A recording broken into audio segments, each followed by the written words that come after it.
विपक्षी सांसदों ने यह तय किया था कि वो इलेक्शन कमीशन से मुलाकात करेंगे और विपक्षी सांसदों ने पार्लियामेंट से लेकर इलेक्शन कमीशन तक पैदल मार्च करने की बात कही थी, लेकिन उन्हें आज बीच में ही रोक दिया गया और पुलिस की तरफ से उन्हें डिटेन कर लिया गया।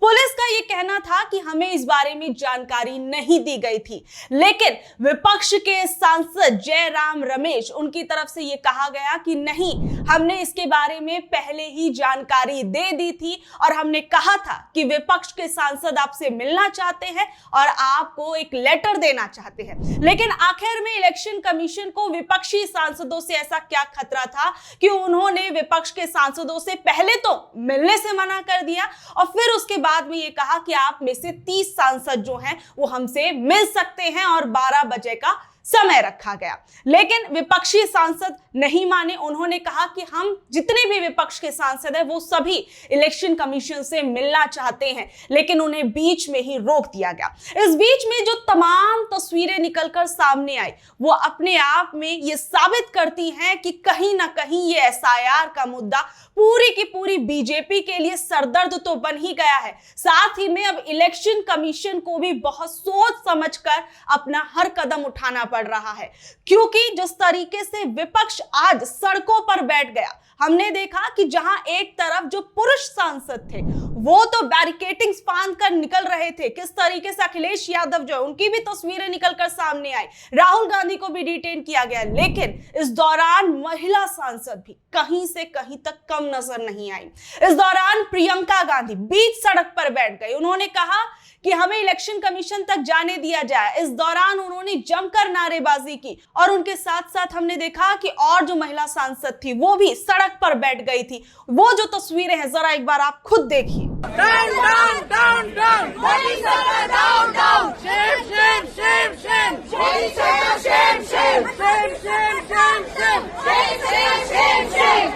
सरकार down down down down down down. Modi Shah कायर है, कायर है, कायर है। मोदी शाह कायर है, कायर है, कायर है। मोदी सरकार कायर है, कायर है, कायर है। वोट चोरी बंद करो, बंद करो, बंद करो।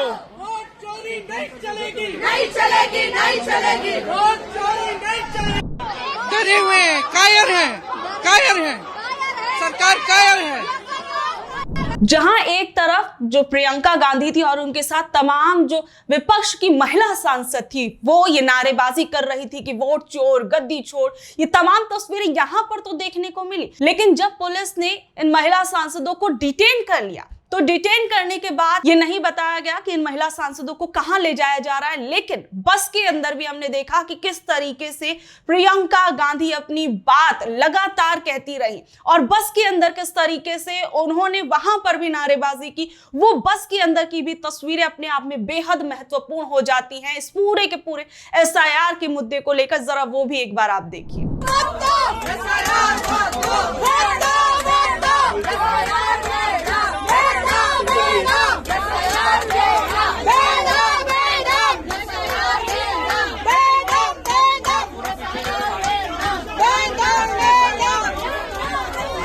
जहां मैं आपको ये पूरी की पूरी इस प्रोटेस्ट के अंदर महिला सांसद जो थी आज उनके बारे में अभी इस वीडियो में मैं आपको बता रही हूँ कि जिस तरीके से पूरा का पूरा विरोध प्रदर्शन हो रहा था, वहीं इस बीच टीएमसी के एक सांसद मिताली बाग वो इस प्रोटेस्ट के दौरान बेहोश हो गई और राहुल गांधी उन्हें सहारा देते हुए नजर आए और इसकी भी कुछ तस्वीरें जो थी वो भी निकलकर सामने आई। इस दौरान क्या कुछ हो रहा था वो भी जरा एक बार आप देखिए।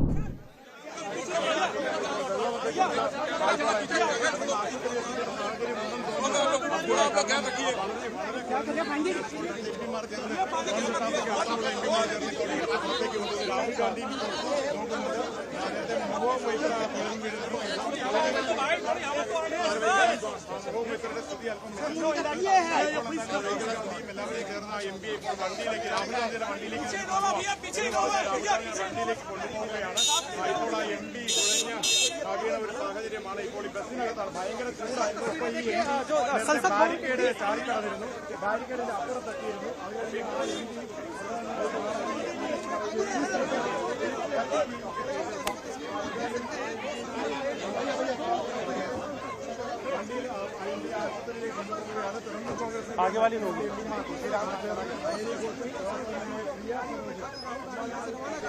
वहीं इस पूरे के पूरे प्रोटेस्ट से पहले जो रेणुका चौधरी थी, उन्होंने क्या कुछ कहा इस पूरे के पूरे प्रोटेस्ट को लेकर और एसआईआर की पूरी प्रोसेस पर उन्होंने क्या कुछ सवाल उठाए, जरा देखिए। कॉन्स्टिट्यूएंसी में आप देखेंगे तो इतना कम टाइम पे इतना पॉपुलेशन बढ़ गई।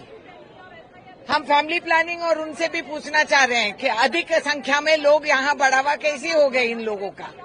बड़ा विचित्र भाषा है, और कहीं नहीं है और कोई कॉन्स्टिट्यूएंसीज में नहीं है, तो ये हुआ क्या? हम सवाल ये पूछ रहे, जवाब उसका दे दीजिए कि इतने सारे परसेंटेज का वोट का बढ़ावा इतना कम समय में कैसे हुआ। इसका जवाब नहीं देते हैं, कहते कॉन्स्टिट्यूशनल अथॉरिटी। अरे भाई, हम उस अधिकार के बारे में पूछ रहे जो संविधान ने आम इंसान को दिया, वोट का हक। तो वो उसका क्या हुआ, वो उसका सवाल पूछ रहे, जवाब तो दे।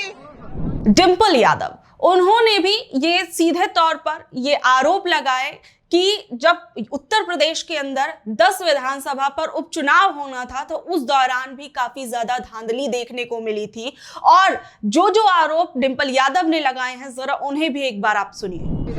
क्योंकि ये हमारे लोकतंत्र पे सवाल उठ रहा है कहीं ना कहीं। जिस तरह से देखने को मिला है लगातार उत्तर प्रदेश में, जहां 10 विधानसभाओं की सीटों में उपचुनाव हुए थे, किस तरह खाली वोट चोरी नहीं हुई, किस तरह बूथ कैप्चरिंग हुई, और कहीं ना कहीं वोट की डकैती। इसलिए भी हम कह रहे हैं इस बात को क्योंकि बूथ कैप्चरिंग के साथ साथ जिस तरह शासन और प्रशासन ने पूरा खेल रचा है, तो मैं समझती हूँ अलग इलेक्शन कमीशन क्या उस समय जब पूरी रिपोर्टिंग थी, जब पूरे सबूत थे, तब इलेक्शन कमीशन ने एक्शन क्यों नहीं लिया, सवाल इस पे भी है। वहीं सांसद प्रियंका चतुर्वेदी, उन्होंने इस पूरी की पूरी एसआईआर प्रोसेस और विपक्ष के इस पूरे प्रदर्शन को लेकर क्या कुछ कहा, जरा सुनिए। किस तरीके से इलेक्शन कमीशन ऑफ इंडिया घबराया हुआ है कि वोट चुने हुए जनप्रतिनिधियों से नहीं मिल पा रहा है क्योंकि उनके पास जवाब नहीं है। बहुत सारे सवाल, तथ्यों के साथ सवाल हमने उठाए हैं। वोट की कैसे हेराफेरी हो रही है, चोरी हो रही है, डकैती हो रही है और भारतीय जनता पार्टी के निर्देश अनुसार काम हो रहा है, उस पे हम सवाल उठा रहे हैं। इलेक्शन कमीशन उससे भाग रही है। हम कोई चोर हैं, हम कोई ऐसी बातें कर रहे हैं जो देश के खिलाफ है। देश हित में हमने बात रखी है और ये जवाब दे ही उनकी बनती है, पर वो जवाब देने से बच रहे हैं। समाजवादी पार्टी की सांसद जया बच्चन, उन्होंने क्या कुछ कहा, जरा सुनिए। मेरी शक्ल को नहीं, इसको देखिए। विधानसभा में वोट चोरी का प्रूफ क्या, इसके जरिए क्या? ये देखिए, इसमें कुछ बोलने की जरूरत है? पूरा लिखा हुआ है, ऑथेंटिक है, देखिए आप लोग। चुनाव आयोग की ओर विपक्ष मार्च कर रहे हैं, क्या कन्वे करना चाह रहे हैं? ये देखिए, यही कन्वे कर रहे हैं, चोरी बंद करो। जहां हमने देखा कि आज राहुल गांधी जो थे उनको भी डिटेन कर लिया गया, अखिलेश यादव जो थे किस तरीके से बैरिकेडिंग के रोके भी नहीं रुके और वो किस तरीके से बैरिकेडिंग्स को फांद कर निकल गए, और ये तमाम तस्वीरें हमें इस दौरान देखने को मिली। वहीं राहुल गांधी, उन्होंने भी क्या कुछ कहा, जरा वो भी एक बार आप सुनिए। वो एक्चुअली बात नहीं कर सकते हैं, रियलिटी ये है क्योंकि सच्चाई देश के सामने है और ये जो लड़ाई है ये राजनीतिक नहीं है, ये कॉन्स्टिट्यूशन की लड़ाई है, कॉन्स्टिट्यूशन को बचाने की लड़ाई है, वन मैन वन वोट की लड़ाई है। इसीलिए हमें साफ प्योर वोटर लिस्ट चाहिए।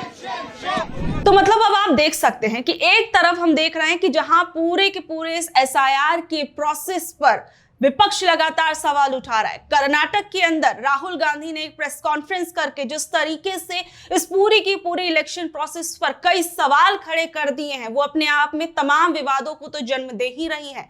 वहीं इस बीच में जिस तरीके से हम देख रहे हैं कि राहुल गांधी को एक के बाद एक नोटिस आ रहे हैं, इस पूरी की पूरी चुनावी प्रक्रिया पर जिस तरीके से उन्होंने सवाल उठाए हैं, वहीं आज जिस तरीके से इन विपक्षी सांसदों को रोका गया, उस पर आप लोगों का क्या कुछ कहना है कि क्या इलेक्शन कमीशन को कोई बहुत बड़ा खतरा इन विपक्षी सांसदों से लग रहा था कि जो कि उन्हें इलेक्शन कमीशन ने पहले तो मिलने का समय नहीं दिया और फिर जब दिया तो उसके बाद भी एक पाबंदी लगा दी गई। इस पूरे के पूरे प्रकरण को देखने के बाद आप लोग क्या सोच रहे हैं, नीचे दिए कमेंट बॉक्स में जरूर बताइएगा और ऐसे ही अपडेट से जुड़े रहने के लिए देखते रहिए TCH लाइव। मैं हूं शालिनी, धन्यवाद।